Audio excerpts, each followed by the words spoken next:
Hi everyone. I'd like to thank you all for returning to listen to our Proctor Podcast, which has been recorded and broadcast from our very own pod up here in Perthshire at head office of the A Proctor Group Limited. My name's Keira Proctor and I'm the Managing Director here. I'm sat with a couple of my colleagues, Iain Fairnington and Adam Salt, so if I can ask you both to introduce yourself quickly, that would be fantastic.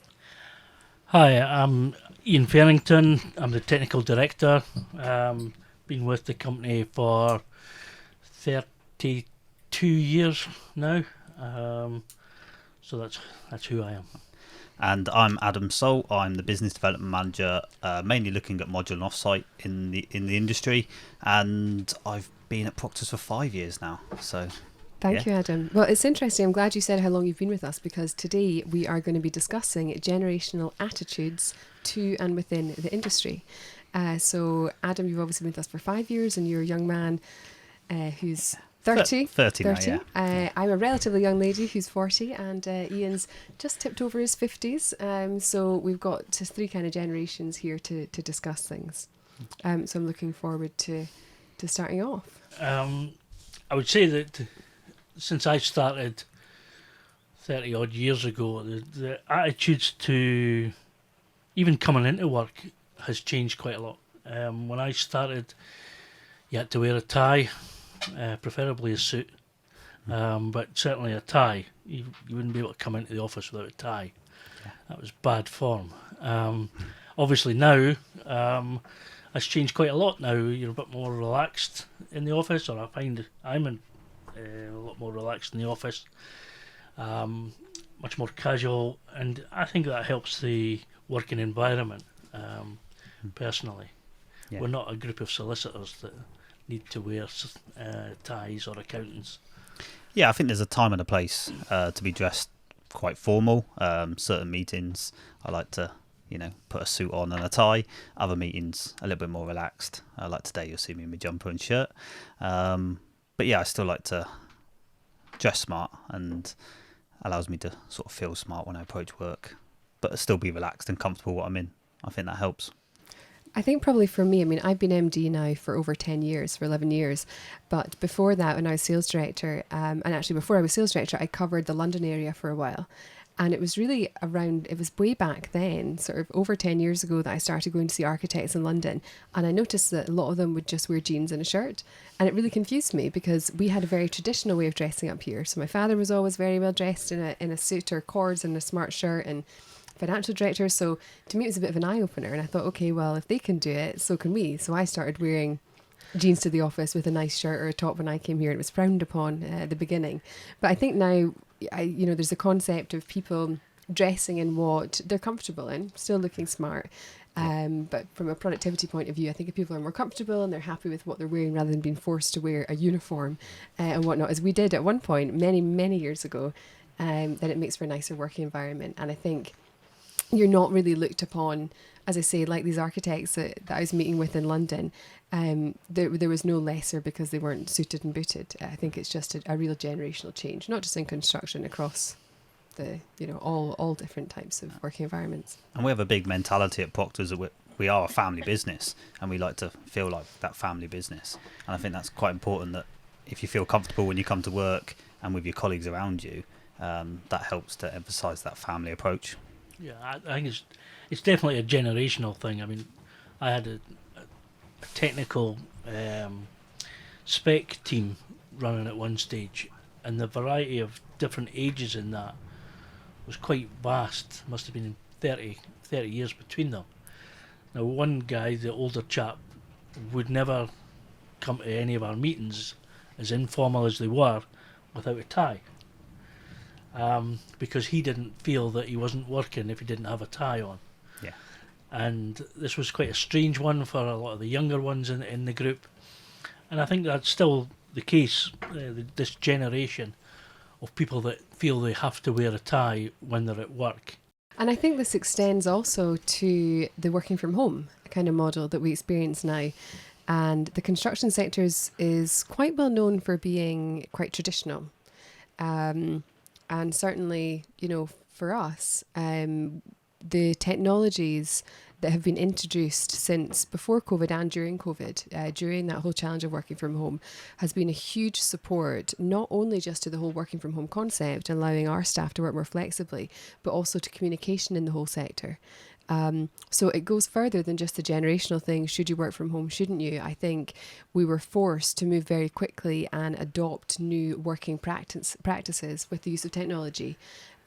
Conference calling, video calling, messaging, all these things to keep communication going. And what we've done is taken that and used it with our customers now. So a huge benefit.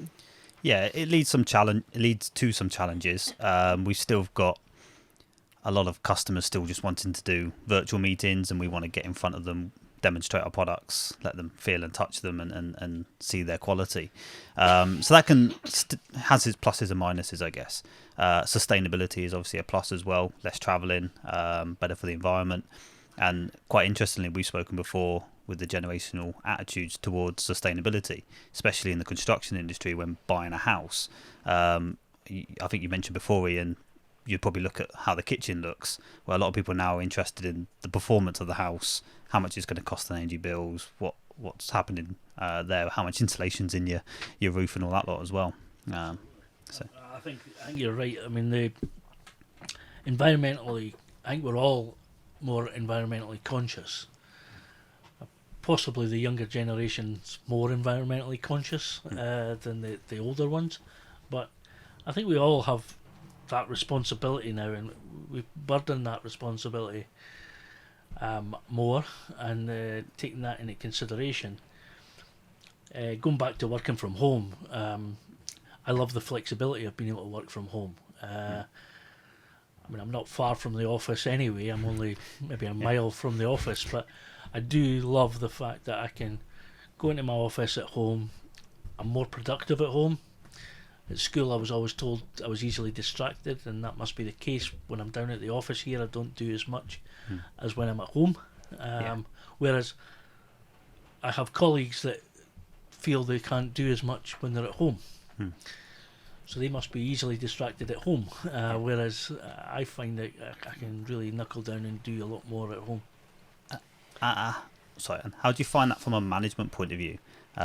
With your teams working from home, and some people, like you say, preferring to work in the office, and some people working at home. Can that be quite tricky?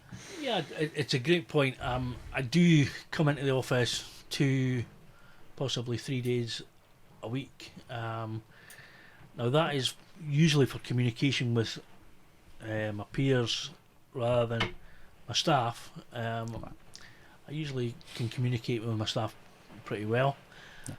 But I think they like the fact that I'm there, and they can just come and ask me a quick question rather than try to get me on the phone or whatever.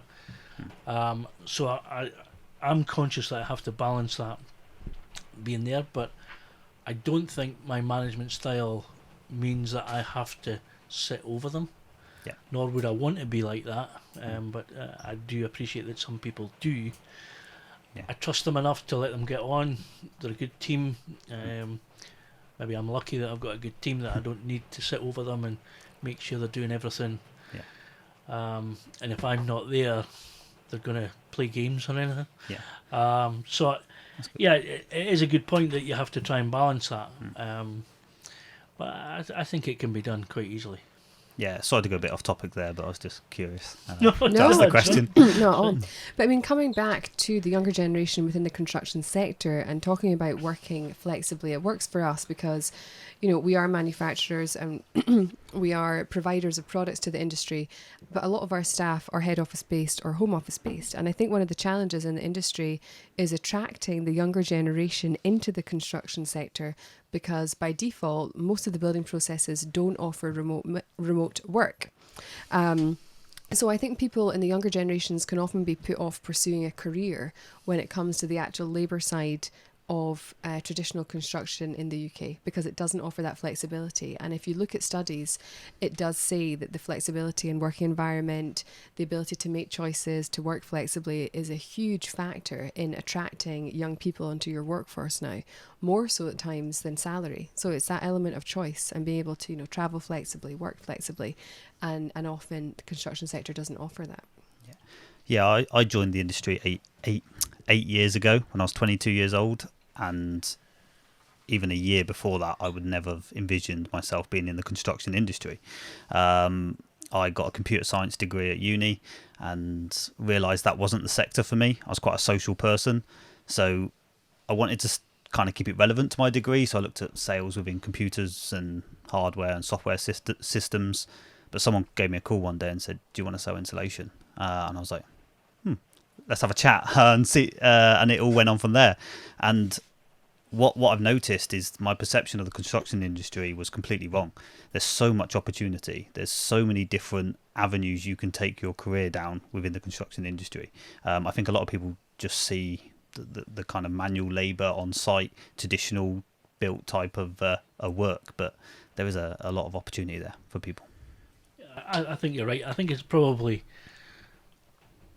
up to the industry to promote themselves more as to the variety of different jobs people can do.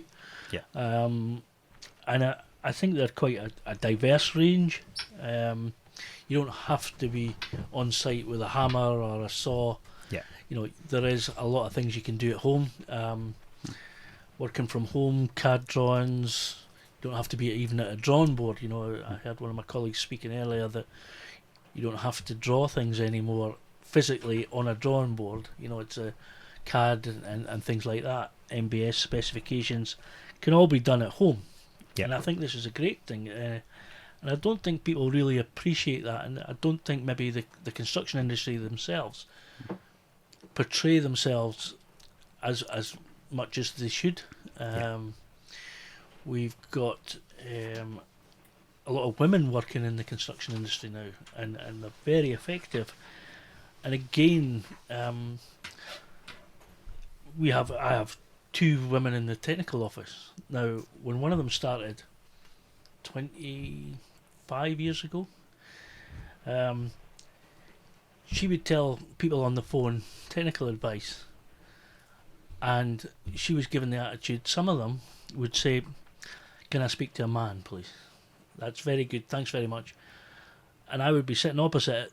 They'd put the call on to me, I would say exactly the same thing, but they would take it from me rather than the woman. Yeah. Now, that doesn't happen anymore. Well, Not as much. not all the time. I think it's better, but it still goes on. Trust me. And going back to your original point there of the industry being responsible for, I suppose, attracting the youngsters to join, and also, I suppose, more women. How do we do that? Where do we see that going? I don't know. I guess it must be career advice at schools and colleges that people don't understand the opportunities in the construction industry. I mean, Yeah. I read an article that the construction industry is pretty well paid, but I think people, certainly a few years ago, they just wanted to be in IT because they wanted to be in computers and things. But I think that attitude's slightly changing. I go back to my university on a regular basis, and we do these talks to all the students, and everyone else that I do it with, they've always gone from their degree to their sector.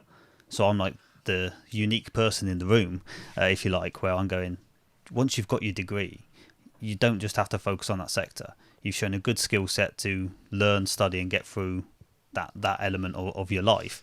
But there's loads more opportunities for you, and that piece of paper shows that you can work hard, learn, and do that. And the construction industry, for me, is one of the greatest industries for giving you that opportunity to work hard, learn, and develop your skill sets, from what I've learned and felt by being in here.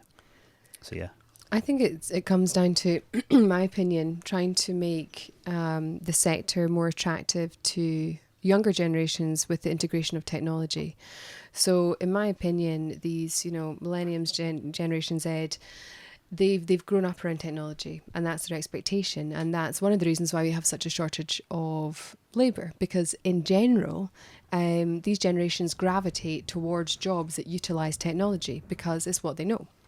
But it doesn't have to be that way. I mean, the industry, we're already starting to make a lot of changes with integrated technologies, use of drones, for example. There's tons of different smart ways of integrating technologies into the sector. And I think the industry is becoming more and more open and better at doing that. So I think the more that we can be accepting of new innovations, new technologies, the more interesting and attractive it's going to be to attract the young people, the younger generations into the sector.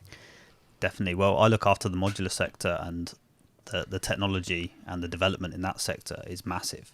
We've got robots on the high end scale of the market, doing the whole manufacturing process. We've got loads of systems there to monitor every process of that manufacturing phase. You've then got the integration of AI into all these systems. And even in our own business, we're starting to see the integration of the likes of AI and technology to make us operate in different ways and more modern. So it's certainly coming into the industry. Yeah, I think you're right. I mean, I think somebody once said eventually builders won't be sitting in muddy fields in the rain, having to do their work. And it's a great point that offsite and modular is a great example of doing the things in the factory. So most of the labour don't have to have nail belts and hammers and things. You can do everything inside, dry environment, provide it, and then it goes to site, and you're limiting the amount of time on site. Yeah. And you're getting a better job, better quality, potentially not the flexibility when you get to site, but you've already factored that into the factory. So I think it's a great point that can be done. And offsite's a great example, along with modular being a great example of potential ways to attract people into the market. Definitely. I think as well, coming back to the the generational approach, what I love and what I think I really enjoy seeing in the construction sector is this blend of generations, really working together. So you have different skill sets from different generational age groups.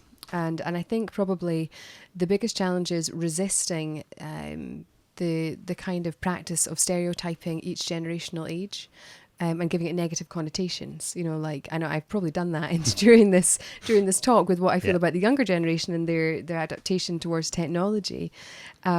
But I mean, if you think about each generation, they all bring valuable characteristics to the industry.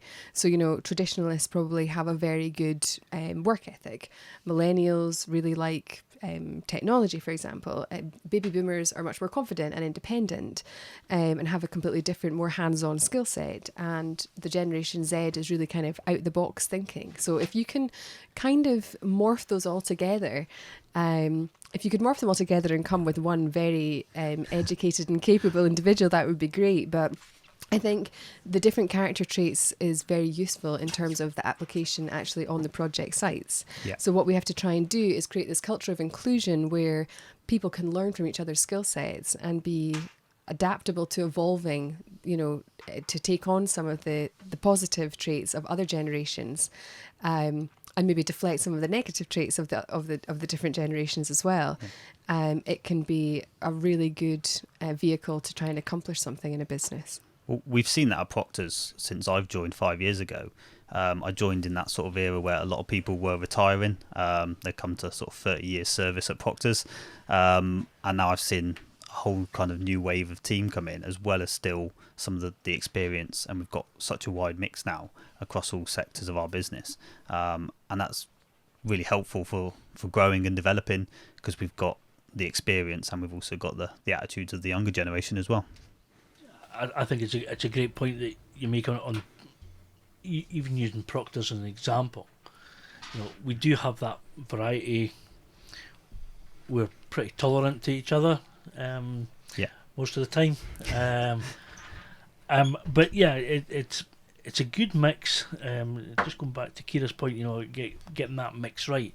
You're not going to get somebody that perfectly fits everything, but as long as you've got the main parts and you can use the parts appropriately.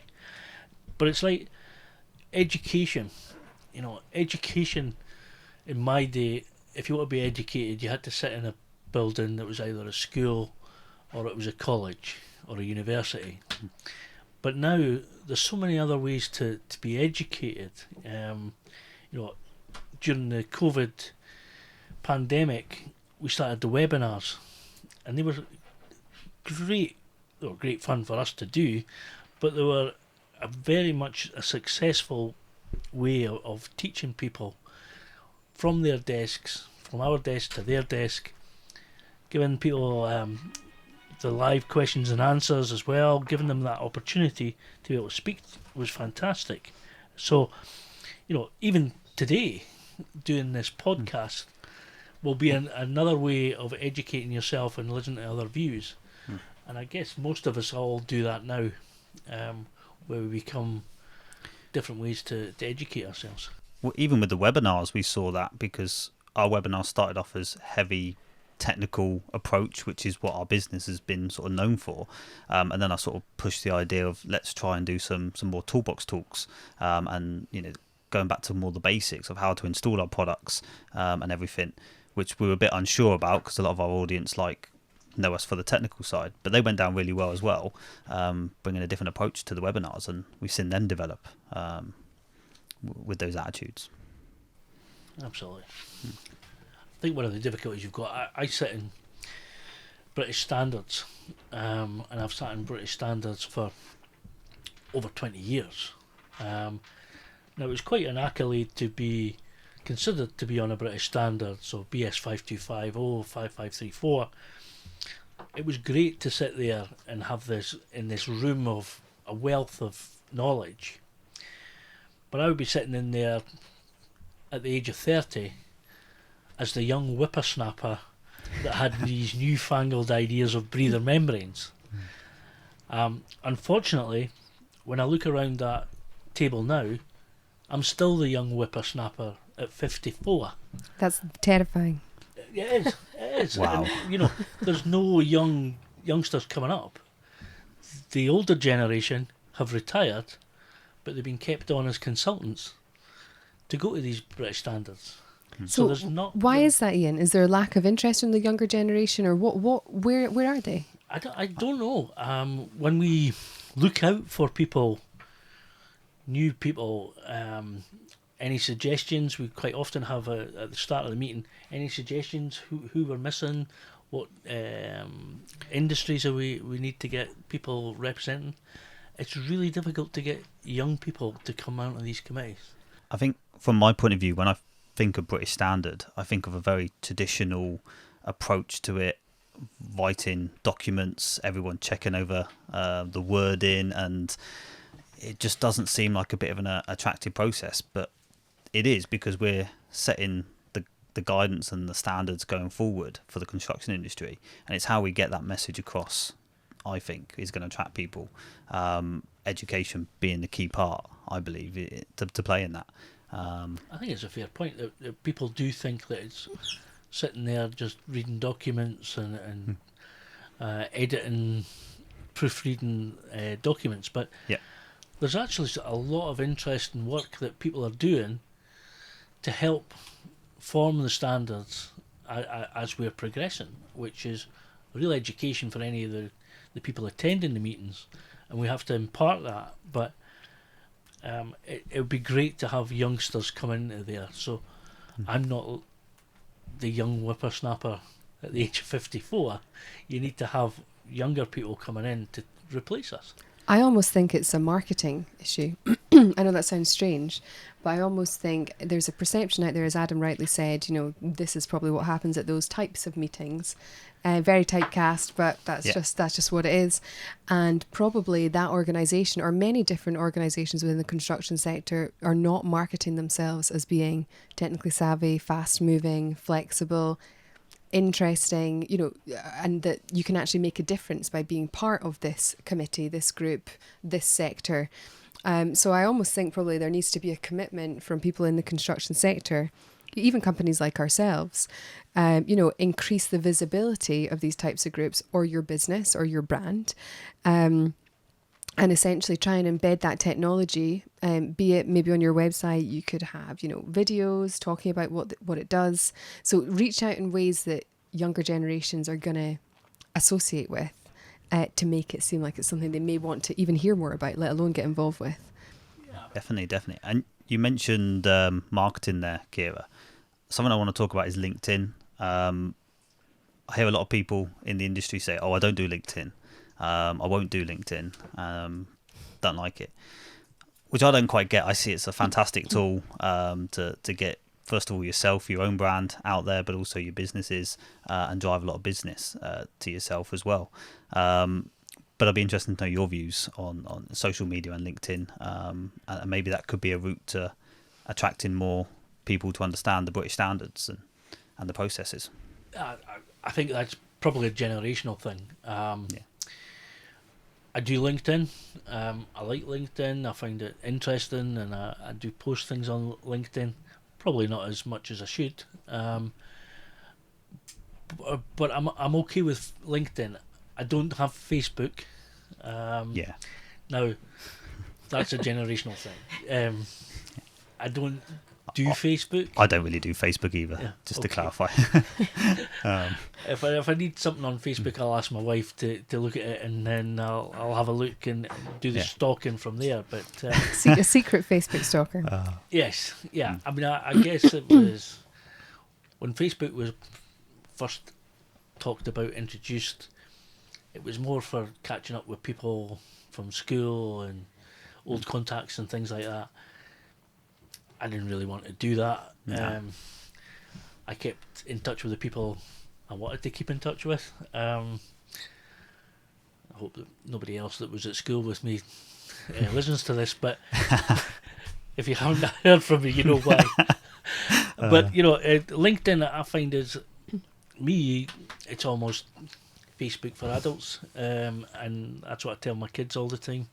And I find it quite educational, and we found it a great tool at Proctor's to get our message out to the market, and I think if you're not using it as a tool, I think it's something to certainly look at within the industry. It's very popular and can be very key to probably driving more younger generations to understand your message and what's actually going on, and get rid of some of those perceptions that we talked about.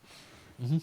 Yeah, I mean, I remember when I first took over the business about that 10, 11 years ago, and some on the board of directors, when we're talking about the importance of social media, I did a presentation to you all. Do you remember that, Iain? Maybe you don't.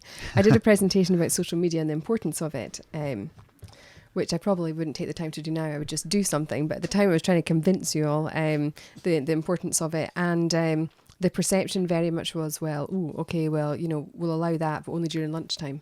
We don't want anyone going on LinkedIn out with lunch, and we don't want people looking on Facebook for customers. And tweeting is what owls do, isn't it? Genuinely. This was the... Wow. This was the... So I think we've come a long way. And I think the perception of generally, social media, and we also all live probably can be quite blinkered lives. So it can be an outlet for a lot of young people to communicate, to see what's going on in the industry. A lot of individuals now, especially post-COVID, and I don't just mean the younger generation, I mean in general, if they can do something virtually rather than getting on a plane, which is going to be impacting the environment, in terms of travel, time out, driving places, the whole environmental factor is becoming a lot more important. So if we can do things smarter, quicker, and more environmentally friendly, I think there's been a huge shift in certainly the past 4 or 5 years towards that. Yeah, a lot of the meetings I go to now, you have to log the vehicle you've driven down in, the type of engine it's got, the amount of miles you travelled, because every business is now analysing sustainability, and I suppose you're looking at, did I need that meeting at the office? Could it have been done virtually? And it's a good way to take the industry forward, and a good thing to do. We still do need some elements of those face-to-face meetings and site visits and everything, but there is now technology to help us. I would say, you've got to balance that. You can do lots of things virtually. You can have virtual meetings, you can have virtual CPDs even, which I think is an argument that's maybe a bit too far. Yeah. But, well-being of staff is really important. And you can work from home 5 days a week, and you get the work done. but you still need to balance that off with a bit of social interaction. Yes. And that's really so important for your well-being. I'm okay with that. You know, I could work from home 5 days a week without the social interaction, I think.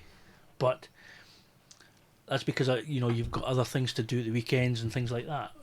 But I think we have to take that into consideration, and certainly at Proctor's and in the rest of the industry, well-being is taken seriously. So you have to take that into consideration, that it's not all just work, work, work. You've got to balance it with making sure that people are happy. Oh, I think mental health in the construction sector is a huge thing. General well-being and mental health, and it's probably not something that's been taken very seriously until the last sort of 7, 8, 10 years, I would say. And there's a lot of good inroads being made by different organisations to look at the mental health of people in construction, which is fantastic. And I think the benefits of working from home and the flexibility is one thing, but then how can you continue to manage those staff from an inclusivity point of view and make sure that they're checked in on and that they're being supported and that they're happy and they're enjoying their working environment and that they're delivering, not just for the business but also for themselves. So I think there's a fine balance between the well-being and then the flexibility working from home, because we do not want that. Certainly as a business owner and an MD, I don't want that turning into isolation.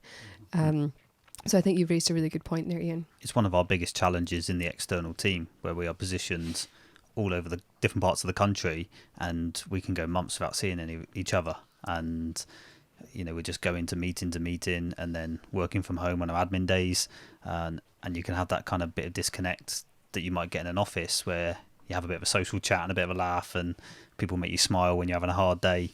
So it's hard for us to manage in the external team, but we find our ways. We, call each other when we can and try and catch up if we're in local areas and make that bit of effort. But that's probably been driven by these companies and these organisations that are making mental health more aware within the industry. Mm-hmm. So it's important we keep talking about it. Good. So I think we're running out of time now. So that's been a really interesting discussion from 3 different generations around the table here in our Proctor Pod. So I want to thank Iain and Adam for joining me here today up at our head office. Thank you. Thank you. And thank you to our listeners. We do have more episodes of our Proctor Podcast coming out. So please keep your ears peeled for the next one. And I hope you can join us and that you've enjoyed today. Thank you.